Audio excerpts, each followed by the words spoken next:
Hi friends, ನಾನಿವತ್ತು ಪಾಲಕ್ ದಾಲ್ ಮಾಡ್ತಾಯಿದ್ದೀನಿ. ಯಾರು ನನ್ನ ಚಾನಲ್ ಹೊಸದಾಗಿ ನೋಡ್ತಾ ಇದ್ದರೆ ಎಲ್ಲರೂ ಸಬ್ಸ್ಕ್ರೈಬ್ ಮಾಡಿ ಸಪೋರ್ಟ್ ಮಾಡಿ ಫ್ರೆಂಡ್ಸ್.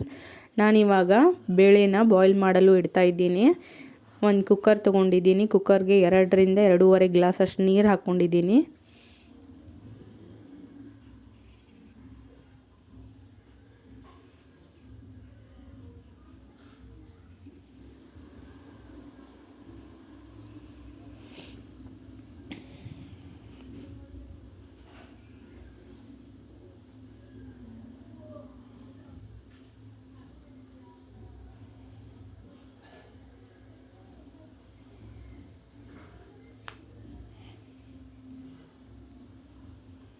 ಒಂದು ಕಟೋರಿಯಷ್ಟು ತೊಗರಿ ಬೇಳೆನ ತೊಗೊಂಡಿದ್ದೀನಿ.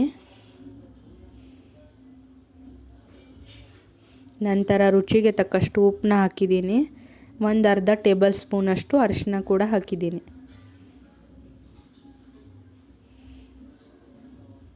ಎರಡು ಟೊಮೆಟೊನ ಸಣ್ಣದಾಗಿ ಹೆಂಚ್ಕೊಂಡಿದ್ದೀನಿ, ಅದನ್ನೂ ಕೂಡ ಇದಕ್ಕೆ ಹಾಕ್ತಾಯಿದ್ದೀನಿ.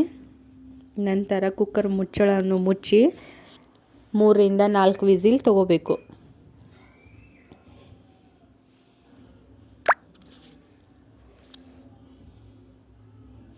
ಈಗ ಬೇಳೆ ಬಾಯ್ಲ್ ಆಗಿದೆ. ನಾನಿವಾಗ ಇದಕ್ಕೆ ಒಗ್ಗರಣೆ ಹಾಕ್ತಾಯಿದ್ದೀನಿ. ಒಂದು ಪ್ಯಾನ್ ಇಟ್ಟಿದ್ದೀನಿ. ಪ್ಯಾನ್ಗೆ ಎಣ್ಣೆ ಹಾಕಿ ಕಾಯಲು ಬಿಟ್ಟಿದ್ದೀನಿ. ಎಣ್ಣೆ ಕಾದಾಗಿದೆ. ಇದಕ್ಕೆ ನಾನು ಸಣ್ಣದಾಗಿ ಹೆಂಚ್ಕೊಂಡಿರುವ ಬೆಳ್ಳುಳ್ಳಿ ಮತ್ತು ಶುಂಠಿನ ಹಾಕಿದ್ದೀನಿ. ನಂತರ ಇದಕ್ಕೆ 2ರಿಂದ 3 ಹಸಿಮೆಣಸಿನ್ಕಾಯಿ ಹಾಕಿದ್ದೀನಿ. ನಂತರ ಸಣ್ಣದಾಗಿ ಹೆಂಚ್ಕೊಂಡಿರುವ ಈರುಳ್ಳಿ ಕೂಡ ಹಾಕಿದ್ದೀನಿ. ಇದನ್ನು ಚೆನ್ನಾಗಿ ಮಿಕ್ಸ್ ಮಾಡ್ತಾಯಿದ್ದೀನಿ.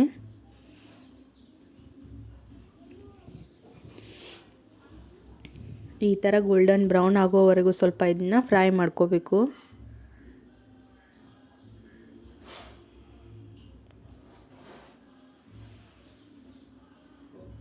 ರುಚಿಗೆ ತಕ್ಕಷ್ಟು ಉಪ್ಪು ಹಾಕಿದ್ದೀನಿ. ರುಚಿಗೆ ತಕ್ಕಷ್ಟು ಅಚ್ಚ ಖಾರದ ಪುಡಿ ಹಾಕಿದ್ದೀನಿ. ಅರ್ಧ ಟೇಬಲ್ ಸ್ಪೂನಷ್ಟು ಅರಿಶಿನ ಕೂಡ ಹಾಕಿದ್ದೀನಿ.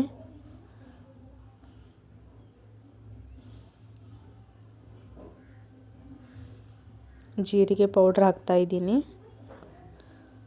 ಧನಿಯಾ ಪೌಡರ್ ಕೂಡ ಹಾಕಿದ್ದೀನಿ.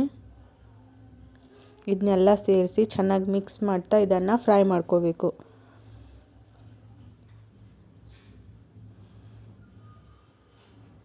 ಈಗ ಫ್ರೈ ಆಗಿದೆ. ನಾನು ಇದಕ್ಕೆ ಕಟ್ ಮಾಡ್ಕೊಂಡಿರುವ ಪಾಲಕ್ ಕೂಡ ಹಾಕಿ ಫ್ರೈ ಮಾಡ್ಕೋತೀನಿ.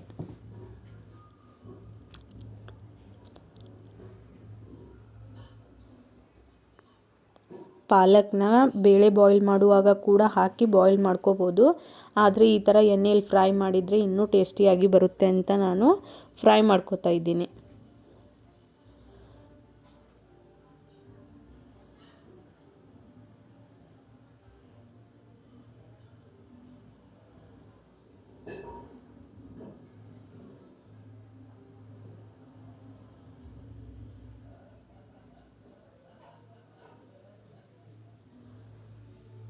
ಈ ಥರ ಎಣ್ಣೆ ಬಿಡೋವರೆಗೂ ಇದನ್ನು ಫ್ರೈ ಮಾಡ್ಕೋಬೇಕು. ಇವಾಗ ಫ್ರೈ ಆಗಿದೆ. ನಾನು ಇದಕ್ಕೆ ಬಾಯ್ಲ್ ಮಾಡ್ಕೊಂಡಿರುವ ಬೇಳೆ ಕೂಡ ಹಾಕಿ ಇದನ್ನು 5ರಿಂದ 6 ನಿಮಿಷ ಇದನ್ನು ಬಾಯ್ಲ್ ಮಾಡ್ಕೋತೀನಿ.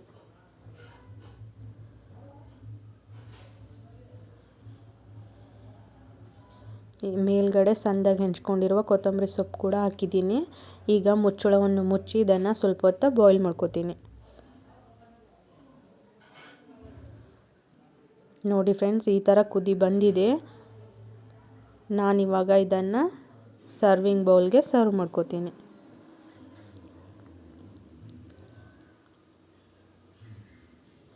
ಹೆಲ್ದಿಯಾಗಿರುತ್ತೆ, ತಿನ್ನೋಕ್ಕೂ ತುಂಬ ಟೇಸ್ಟಿಯಾಗಿರುತ್ತೆ. ಮಕ್ಕಳಿಗಂತೂ ತುಂಬ ಇಷ್ಟವಾಗಿರುವ ಪಾಲಕ್ ಸಾಂಬಾರಾಗಿದೆ. ನಾನಿದನ್ನು ಪುಲ್ಕ ಜೋಡಿ ಸರ್ವ್ ಮಾಡಿದ್ದೀನಿ. Thank you friends.